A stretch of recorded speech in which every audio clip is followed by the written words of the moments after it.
Hello, welcome to Employment Work class. Today we look at session 3 of Unit 5, Formation of Agency. By the end of this session, you should be able to identify how agency relationship will be formed, explain how agency is formed or created. Basically, agency is formed in one of these ways: by writing.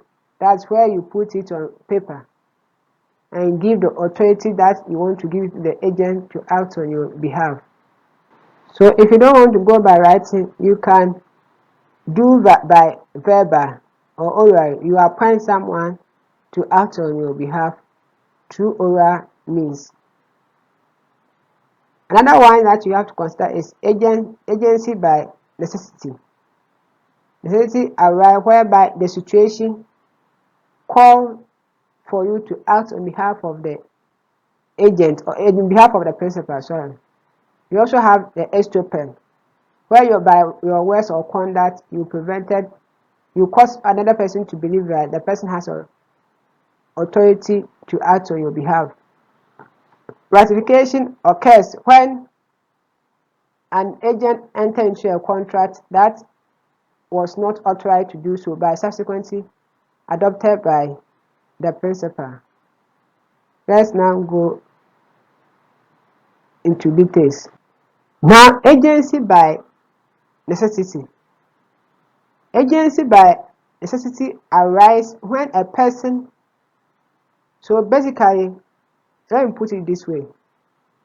Agency by necessity arises if the circumstance or the situation calls for one person to act as an agent of another.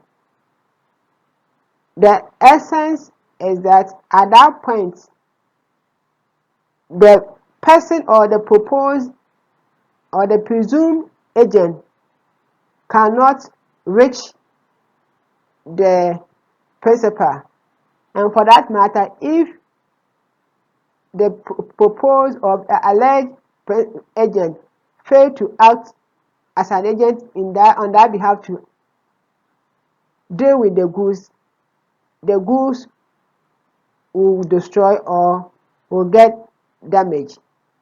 So you could see from this side that an agent of necessity arises when a person in the circumstance of emergency is regarded as empowered to act for another without prior authority. So as I was saying, the person does not have any authority to act as an agent, but the situation demands that he should act as an agent for the person. Now, you should also understand that the person or the proposed or the alleged agent must act in good faith. Must act in a good faith to save or protect the principal property or interest. This is why I was saying that if he failed to act, the goods will be destroyed or will be damaged. So to avoid the goods being wasted or being destroyed or going bad, the agent can sell the goods to save the owner's good from going waste, because once you sell the goods, the money can be used to purchase similar ones.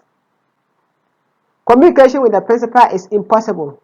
So under that circumstance, there should be no way to communicate to the principal. The question that I want to leave it for you to discuss is that in the current dispensation, where mobile phones are available in most of the places, will this requirement suffice? I mean, the communication with the principal is impossible.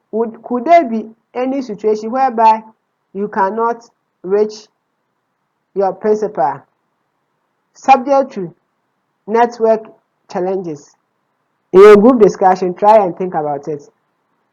In the case of Prager v. Brasper, A bought skin as agent for P, but was unable to send them to peace because of prevailing war conditions. Since A was unable to communicate with P, he sold the skin before the end of the war. It was heard that A was not an agent of necessity because he could have stored the skin until the end of the war. There was no rare emergency. Now look at the subject matter in question. Skins here, you can think of leather.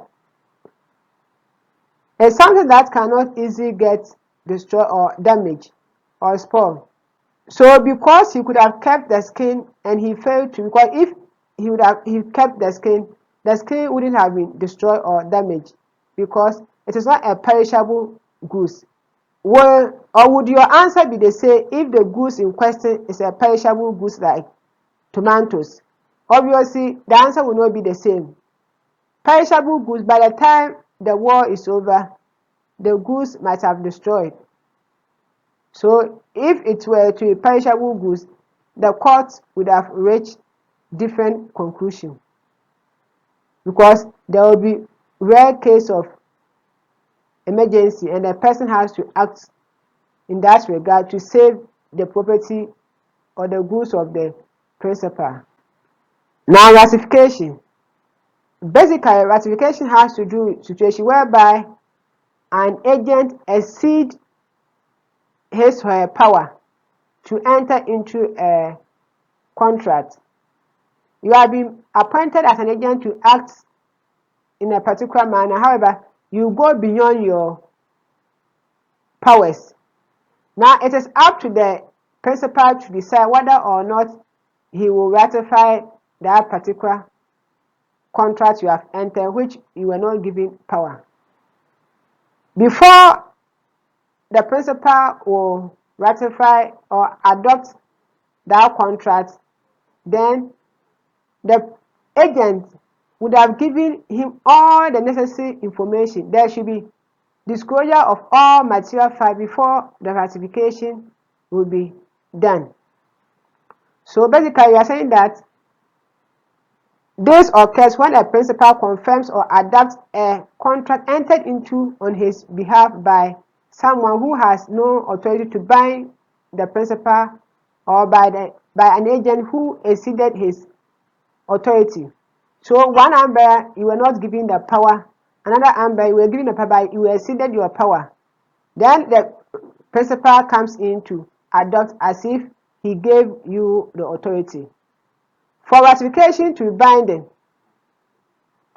the principal must have full knowledge. That's what I was saying. There should be full disclosure of all material facts before he can ratify, and must ratify the whole contract and not part of the contract within a specified period or if no period, within a reasonable time. You have to note, you cannot accept or adopt part of the contract and you leave the other. You don't do piecemeal in ratification. Once you are adopting the contract, you are adopting the contract in full. Now, let me take you to company law under what you call pre-incorporation contract.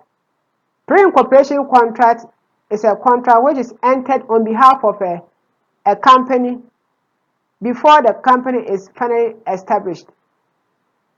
Now, when the company is finally established, the law gives the company or the management of the company or the board of directors of the company to decide whether or not they want to ratify the contract. And the period is 18 months. The period is 18 months for the ratification. So the precise words of the Act provides Section 11, subsection 1 of Companies Act 2019 at 992 provide that a contract or any other transaction purporting to be entered into by a company before the formation of the company or by a person on behalf of the company before its formation may be ratified by the company within 18 months after incorporation. It means that with pre-incorporation contracts, ratification is only possible within 18 months. Within 18 months after incorporation. Within 18 months after incorporation. This is a key area and you have to pay attention. So with companies, pre-incorporation contracts can only be ratified by the company within 18 months after the company has been fully established. Now, you should remember that under common law, precisely the case of Kana versus Basta, it was held that pre-incorporation contracts can never be ratified by a company, and the reason is that the company at the time was not in existence. So how can non-existent entity appoint another person as an agent? So at common law, per the principle of Kana versus Basta, pre-incorporation contracts cannot be ratified. However, the position of Ghana under Act 992 Section 11 subsection 1 differs. It gives the company 18 months to ratify the pre-incorporation contract if they wish to do so. Remember, it can only be done after the full disclosure of all material facts to an independent board or persons or members at a general meeting. Now, you should also understand that ratification can be, or the above categories of agency that we have discussed could be grouped into agency by consent, agency by operation of the law, and ratification. So that is just what we discussed. It can also be grouped into these ways.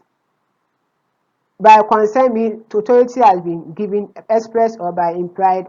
Operation of the law deals with by necessity or cohabitation. I've already explained cohabitation, the fact that when a man and a woman live together as husband and wife in the same roof, the law presumes that the woman has the power or has been appointed as agent to credit or pledge goods on the man's credit so that the man will be responsible. And here, the goods in question should be goods of necessaries, and the man has not provided those goods. Remember, if some of the goods are already there, then agency by cohabitation will not be applicable. You have agency by ratification. We just explained it a few minutes ago. In this session, we have attempted to explain how agency relationship can be formed. Thank you and have a nice day.